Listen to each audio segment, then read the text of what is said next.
Hello, I'm Steve Williams, the non-executive director at Capright, and I've got with me today Kris Oxtal, who leads our single-family rental REIT sector. Kris, welcome. Can you tell us from the report we've just published how you see the current trends in this sector? Hey, Steve. Well, one of the dominant trends in single family rental is the out of reach home ownership. With high interest rates and high purchase prices, most people just can't afford to buy at this juncture. And rental rates are currently about $1,000 to $1,200 a month cheaper than the mortgage price. And so we're really seeing that drive growth, especially in the Southeast and where people are looking to move. If you look at the build to rent sector, there's about 113,000 units under construction nationally, and about 66,000 or over 40% are located in the South.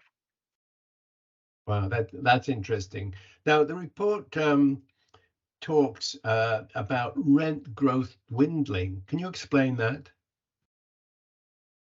Yes, and it's not that the rent growth is bad, it's still significantly above inflation in the 6 to 7% range.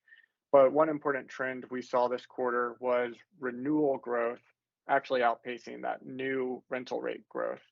And as you're looking at your portfolio, eventually renewal rates will catch up with that new rate, and there might be a little bit limited opportunity for future rent growth further out in your cash flow.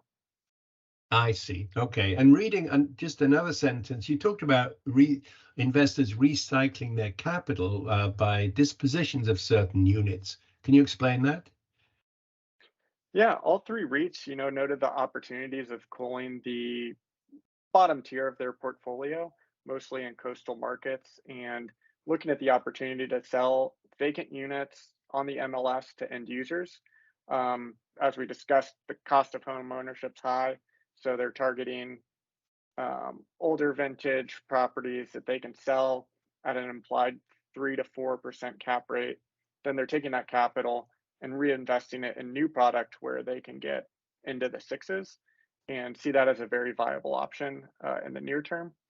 So that's an interesting cycle where they do want to cull their portfolio of the bottom tier, you said. Am I right? Correct. It's at the bottom tier. They've been doing this for a few quarters, and there's only a select amount of properties that really meet this criteria.